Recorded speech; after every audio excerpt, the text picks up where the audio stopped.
So the next few days with Dave at Dave's house was me just chilling out and going with Ritchie to pick up more scuba tanks, wash the BCs in disinfectant and all the scuba gear, keep it clean, hang it, and then store it in little net bags, and just generally make sure that the boat was clean. Ritchie took me down and basically just showed me how to hose the boat down.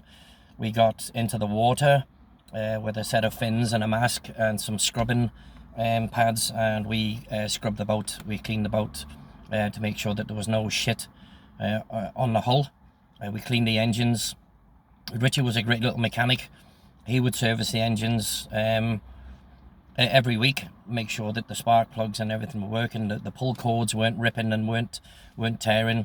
That was a big no if you were out in the middle of a dive and you pulled your cord to start the engine and the fucking cord snapped.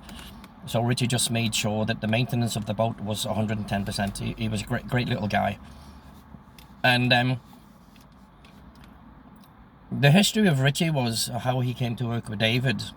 David apparently was in Belize City one day, and Ritchie was about 5'2", 5'1", 5'2", and a very, very tight built little guy.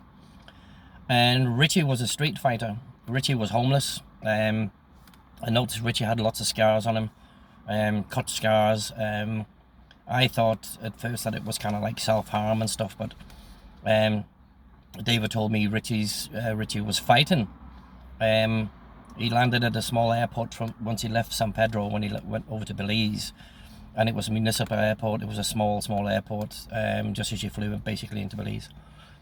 And Ritchie was fighting for money, and Ritchie was fighting much bigger guys, and Ritchie was getting beat on by two local guys, two black guys, much bigger than him. And apparently Ritchie had been bare knuckle fighting with one of them, and he was beating the guy, and his friend stepped in and kicked Ritchie in the face and kind of piled into Ritchie. And all the guys were standing around taking money and everything, and Dave just ran over and sunk his boot into one of these guys' teeth. And as I say, lots of people in Belize knew Dave. Dave had been there with the British Army, and Dave wasn't having none of it at all. Dave could fight him. Dave was a fighter himself, and a really tough guy. And Dave was a typical red-haired Irish guy, just as mad as a box of frogs on acid when he lost his temper. Dave would eat concrete to get through the wall at you. Anyway, he made sure the fight was fair, and Ritchie gave the guy a good slapping.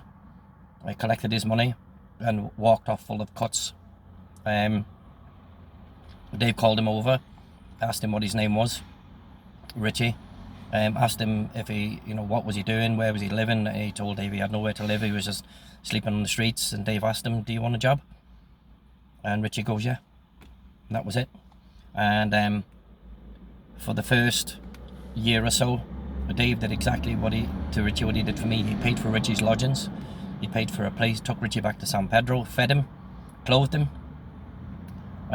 taught Ritchie how to drive the boat, how to mechanic, how to do electric wiring, all this type of stuff, and taught Ritchie to scuba dive and taught Ritchie up to dive master so Ritchie could take people on dives. And Ritchie was the most dependable person for Dave. Ritchie never faltered for Dave. Ritchie was never late for Dave. Ritchie stayed late. He was early. Anything David needed done, David just had to ask him once. David never told anybody to do anything. David asked people, when you get a chance, call, can you do this, Ritchie? When you get a chance, can you do this? And Ritchie would be on that job like a tramp on chips. And he loved David. He loved David like David was his dad, the same way as I did. And Ritchie and I got to become really good friends. And every time Ritchie did something, Ritchie would say, boss, I take Colin. And Dave would just go, yeah. And Ritchie would come and get me. And Ritchie and I would go do things together. And I learned a lot from Ritchie. Ritchie was like one of the nicest guys. He had his teeth knocked out. His whole top teeth were gone from fighting. Broken teeth and all this type of stuff. And Dave paid, I think it was $5,000 for Ritchie to get, dentures and and plates put in and teeth fixed and bridges and everything on on his teeth. When Ritchie smiled, you could see the little wires on his teeth that kind of held his teeth together and stuff. And Ritchie was so grateful for that. David took care of him. Sue loved Ritchie. She fed Ritchie for free. She never charged Ritchie any money, but Ritchie was like us, he didn't take anything for nothing. Ritchie always paid his way no matter what, or he worked for Sue. If Sue needed something or needed something done, Ritchie would work it off. He never took anything for free. So the first week or so with me was kind of hanging around with Ritchie and learning new things and getting the grasp of things and learning to drive the boat and park the boat and pick people up and learn the location of each dock and the hotels that the divers were staying at, and Ritchie would take me down and show me how to park up the boat, tie up the boat, how to get people on the boat, get the scuba gear on, all that, just taking care of people. So basically we were just a water taxi service as well, just making sure that people got safely to us and safely back home again after the dives. So the first week or so was spent doing that. Also it included a lot more studying, because after the second week, I was on my advanced PADI scuba diver course, and that was another few days doing that as well.